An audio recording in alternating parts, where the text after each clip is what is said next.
Pak Ustaz, bagaimana hukumnya mengazankan mayat sebelum dikuburkan? Sebab dosen saya mengatakan itu haram, sedangkan di kampung saya itu dilakukan. Dosen kamu, dosen bapak, dosen antum yang mengatakan haram ini, dia dalilnya dua saja, Quran hadis, Quran hadis. Tak ada di Quran, tak ada di hadis, haram. Mana Qurannya? Mana hadisnya? Tak ada, itu haram. Sedangkan orang yang mengazankan mayat itu, saya tak berani mengharamkan. Saya buka balik kitab mazhab Syafi'i. Ini yang membuatnya siapa? Mazhab Syafi'i. Apa kitabnya? Buka kitab-kitab klasik, saya jumpai, kata dia dalilnya qiyas. Quran, hadis, ijma', qiyas. Apa qiyasnya?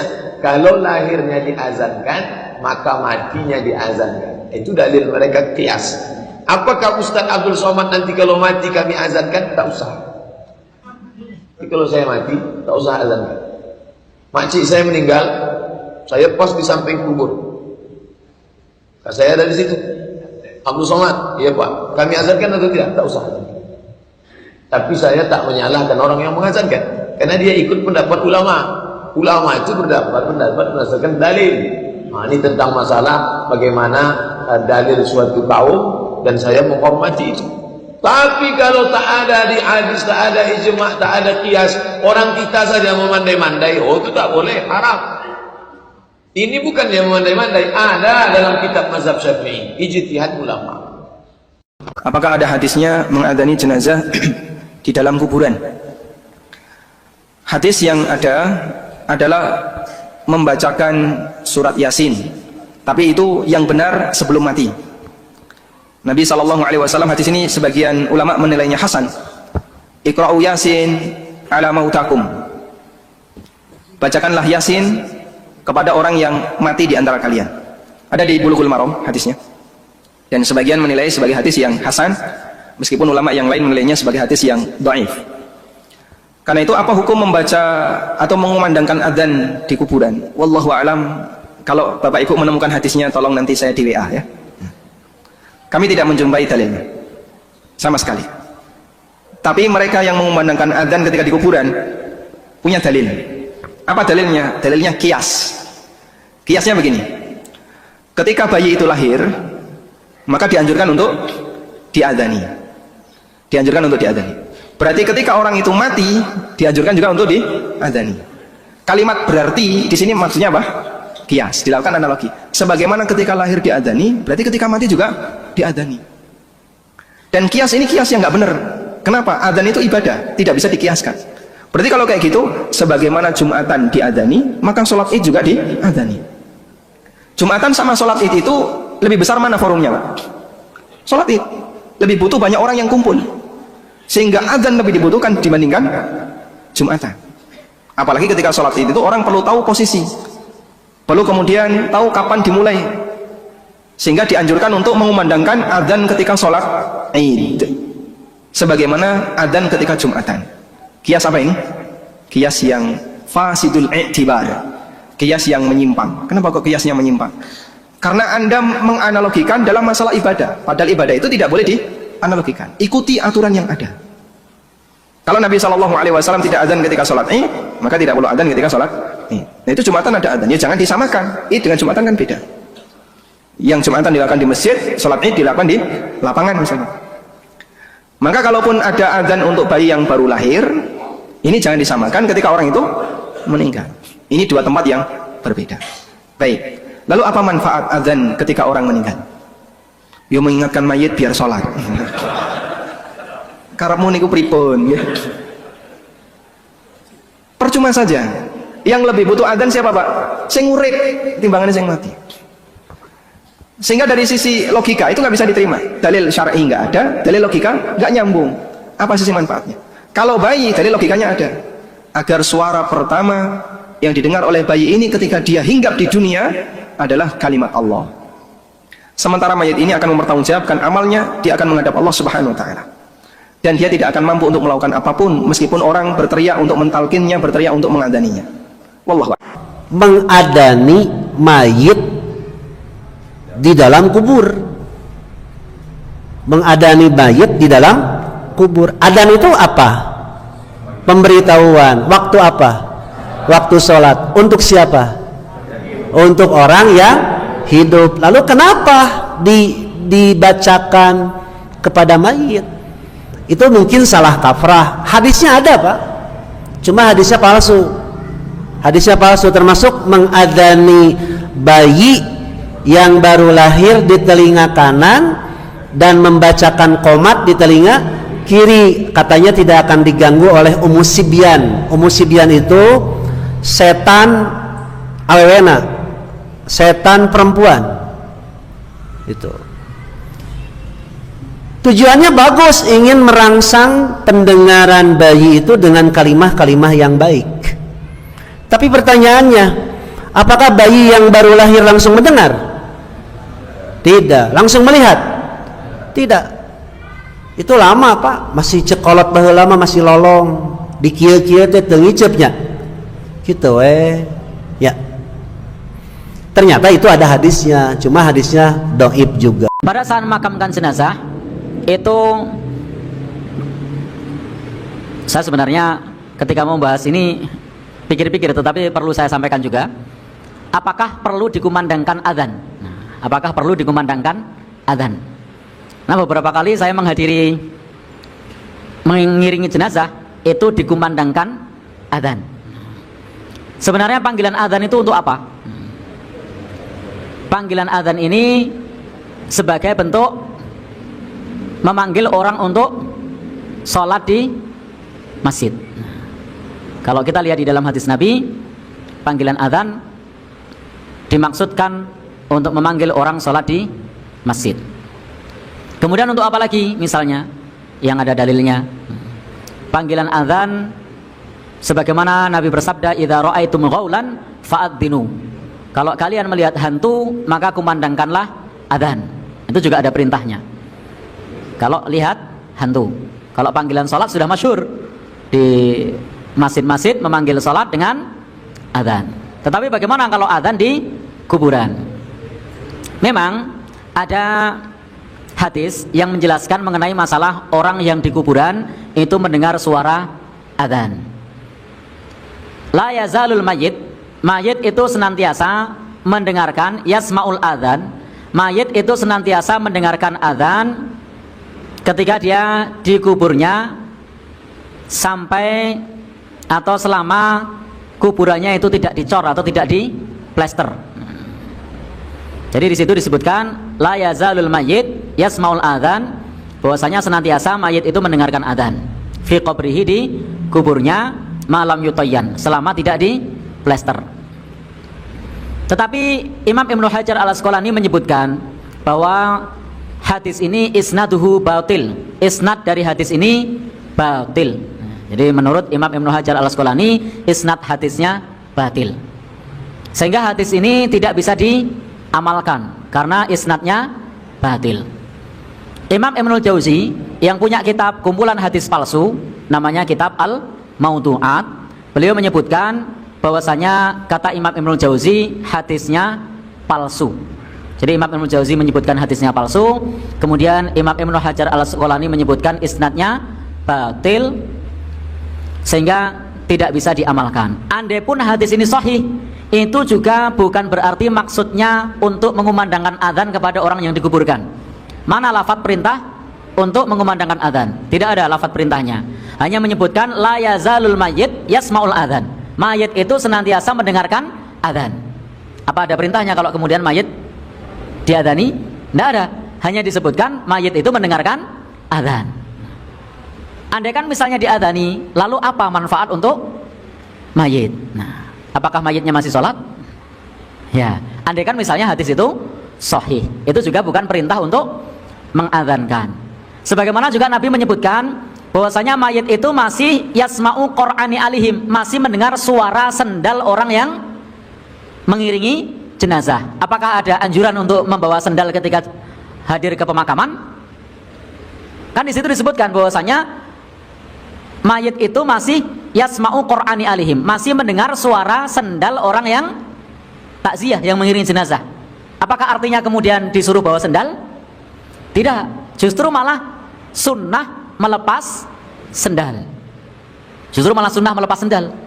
Maka Nabi pada saat ada orang yang menggunakan sendal masuk ke pemakaman, Nabi mengatakan fakhlaq na'laik, lepaslah sendalmu. Sehingga makruh di pemakaman memakai sendal. Sunnahnya lepas sendal, makruh pakai sandal. Padahal Nabi menyebutkan di situ, mayit masih mendengarkan suara sendal. Maksudnya terompah ya. Kalau zaman dahulu kan bukan sandal, terompah. Maksudnya mendengarkan suara terompah. Kalau sekarang sandal, itu masih mendengarkan. Apakah itu kemudian bisa dipahami perintah bawa sendal? Ternyata tidak. Justru malah perintahnya, Nabi perintahkan kepada kita melepas sendal. Sebagaimana hadis mengenai masalah mendengar adzan, la yazalul mayyit yasmaul adzan. Mayit itu senantiasa mendengarkan adzan. Nah, di kuburnya selama tidak dicor atau tidak diplester. Ternyata memang hadis ini tidak sahih, tapi isnadnya batil, dan kata Imam Ibnul Jauzi hadisnya maudhu atau palsu. Dan mohon maaf, saya bukan ahli hadis, saya tidak bisa mentakrid hadis, saya hanya user, pengguna. Jadi hanya membaca apa yang sudah disampaikan oleh para ulama. Jadi saya hanya user, pengguna, tidak mampu untuk mentakrid hadis, tidak mampu untuk menelusuri hadis, hanya user saja, hanya pengguna. Termasuk di sini ketika saya menyampaikan, saya hanya qari, hanya pembaca, hanya membaca kitab. Maka bisa teman-teman saksikan ketika saya menyampaikan kajian, saya selalu membawa catatan, karena saya sendiri menyadari bahwa saya ilmunya masih terbatas. Nah, kalau kata Mahfudhot, al ilmu fis sudur la fis sutur. Ilmu itu di dalam dada, bukan di atas kertas. Tetapi saya sendiri kebalik, masih di atas kertas, belum di dalam dada. Karena memang makomnya bukan makom ulama, makomnya masih pembaca. Nah, hanya membaca kitab-kitab. Baik. Sehingga teman-teman semua yang berbahagia, yang dirahmati Allah Subhanahu wa taala, itu ketika kita memakamkan jenazah tidak perlu diadzankan. Nah, lalu bagaimana kalau diadzankan? Nah, teman-teman semua yang berbahagia, yang dirahmati Allah Subhanahu wa taala, kalau misalnya ada yang mengadzankan, maka bisa jadi mereka dalilnya adalah kias. Karena tidak ada dalil dari Nabi Shallallahu Alaihi Wasallam mengenai mengadzankan mayit pada saat dikuburkan. Jadi tidak ada hadis Nabi yang menjelaskan ketika dikuburkan dikumandangkan adzan. Termasuk kalau kita membaca penjelasan para ulama. Para ulama juga menjelaskan tidak disunnahkan mengadzankan saat memakamkan jenazah. Termasuk dalam Hasyiah Ibnu Abidin itu disebutkan demikian. Dalam mazhab Hanafi tidak disunnahkan mengadzankan. Demikian pula disebutkan di I'anatul Thalibin, di situ disebutkan tidak disunnahkan mengadzankan. Adapun yang mengadzankan itu karena dalilnya kias, analogi. Kalau lahir diadzankan, maka mati juga diadzankan. Itu dalilnya adalah kias atau analogi. Dan kalau saya secara pribadi dalam masalah ini, prinsip ibadah yang di zaman Nabi sudah ada, sudah terjadi, nah, maka kita cukup ittiba. Ittiba itu ngikut bagaimana dulu Nabi dan para sahabat. Karena para ulama juga menyebutkan la qiyasa fil ibadah. Tidak ada kias, tidak ada analogi dalam masalah ibadah yang di zaman Nabi sudah ada. Kalau dalam masalah ibadah yang di masa Nabi, di sekitar Nabi tidak ada, yang dibutuhkan adalah qiyas. Karena rujukan kita itu adalah Al-Quran, As-Sunnah, Ijma', kemudian qiyas. Nah, qiyas itu salah satu sumber hukum Islam. Tetapi jika di zaman Nabi atau di sekitar Nabi waktu itu tidak ada, kita baru qiyas. Kalau di zaman Nabi, di sekitar Nabi sudah ada, kita cukup ittiba, cukup mengikuti. Nah, pertanyaannya sekarang, di zaman Nabi ketika Nabi masih hidup, pernah tidak Nabi dan para sahabat menguburkan jenazah? Pernah. Lalu kemudian diadzani atau tidak?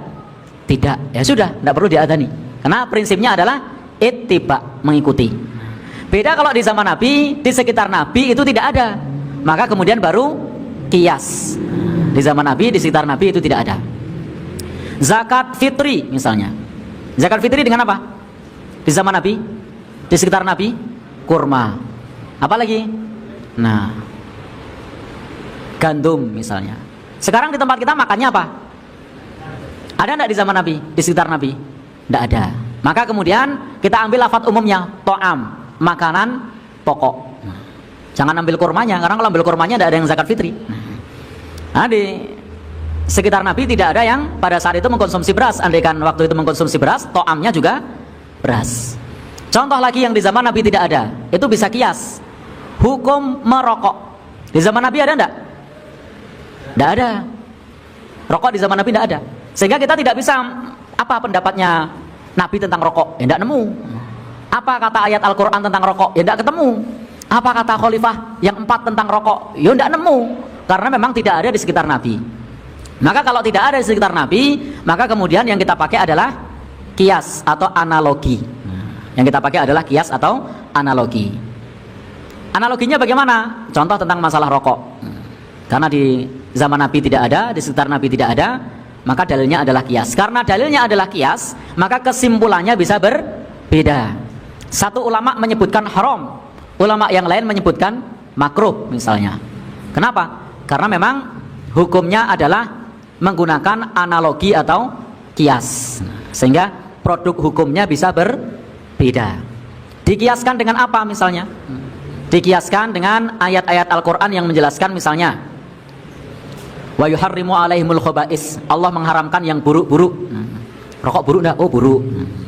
Kemudian apa lagi? Dikiaskan dengan ismuhuma akbaru min naf'ihima, bahayanya lebih besar daripada manfaatnya.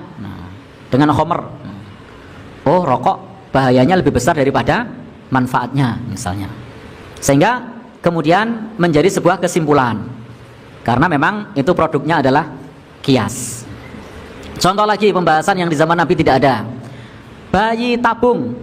Zaman Nabi ada enggak? Enggak ada. Jenengan mau cari di Quran enggak nemu, mau cari di hadis enggak nemu, mau cari perkataan sahabat enggak nemu. Maka produk hukumnya adalah kias. Jadi kias itu kalau kita tidak nemukan, maka dalam masalah mengadzankan jenazah itu kita lihat, pernah tidak Nabi dan sahabat memakamkan jenazah? Pernah. Kita tinggal mencontoh. Tapi kalau ada tidak di zaman Nabi rokok? Tidak ada. Tidak ada yang bisa kita contoh. Maka butuh kias. Ada tidak di zaman Nabi bayi tabung? Tidak ada. Karena tidak ada, maka kita butuh kias atau analogi. Baik. Demikian pula Imam Ahmad pernah mengatakan walaisa fis sunnati kias, dan di dalam sunnah itu tidak ada kias. Kita cukup ittiba, mengikuti. Tetapi kalau perkara-perkara yang baru, yang kontemporer, kita ingin melihat bagaimana hukumnya, maka itu butuh kias. Baik, kita lanjutkan. Jadi kesimpulannya bagaimana? Mengadzankan mayit yang mau dikuburkan, kesimpulannya tidak ada tuntunan dari Nabi dan para sahabat. Adapun yang mengamalkannya itu dalilnya bukan dari Nabi, bukan dari sahabat, tetapi analogi. Baik. Dianalogikan dengan apa di situ? Kalau lahirnya dikumandangkan adzan, maka matinya juga adzan. Itu kiasnya begitu. Kalau saya secara pribadi jelas di dalam masalah ini kita tidak perlu kias dalam masalah ini loh, kecuali dalam masalah-masalah yang di zaman Nabi tidak terjadi. Itu baru tidak dituntunkan. Kemarin sudah dibrosurkan kan, adzan, iqamah. Lah adzan ini panggilan untuk sholat. Sholat itu saja sholat wajib jamaah. Sholat sunnah, sholat Idul Fitri yang sebuahnya sak lapangan sak monokai orang itu tidak disunahkan untuk adzan. Ya, tidak disunahkan untuk adzan. Lah kok wong mati malah hayya shalah, ayo salat. Ya nek iso jawab no, aku wis mati gitu kan. Dan nek iso jawab berarti urung mati kuwi. Mulai ayo salat ya. Iqamah maupun adzan untuk orang mati ya ada tuntunannya. Juga qomat dan adzan untuk bayi yang baru lahir. Itu memang ada hadisnya, tetapi hadisnya itu sudah dibrosurkan ya di sini ya. Adapun orang yang tidak percaya nggak suka karena kebacut tiap-tiap bayi lahir harus diadzani, diqomati Dengan hadis itu pun nggak percaya silahkan. Tapi ini di majelis ilmu, kamu setuju boleh, tidak setuju boleh. Walaupun sudah ada tunjukkan hadisnya doif, kamu nekat doif lah hadis, ya silahkan. Oh gitu majelis ilmu kok. Ditanyakan hadisnya doif, katakan doif. Hadisnya sahih, katakan sahih. Memang ada hadis yang menerangkan bayi lahir itu diadani teling kanan, dikomati telinga kiri. Nah itu hadisnya doif. Nah, dipikir akal aja juga tidak masuk akal. Ya kan? Wong bayi baru lahir apa meneh sing mati wi mau. Mati genawar diuruki kok dia dikomati, kok mati sholat, kok mati terus diuruki. Andai kata dia bisa bangun yang arep sholat kan ya ora sida kowe mbok uruki itu. Itu pun hadisnya dhaif.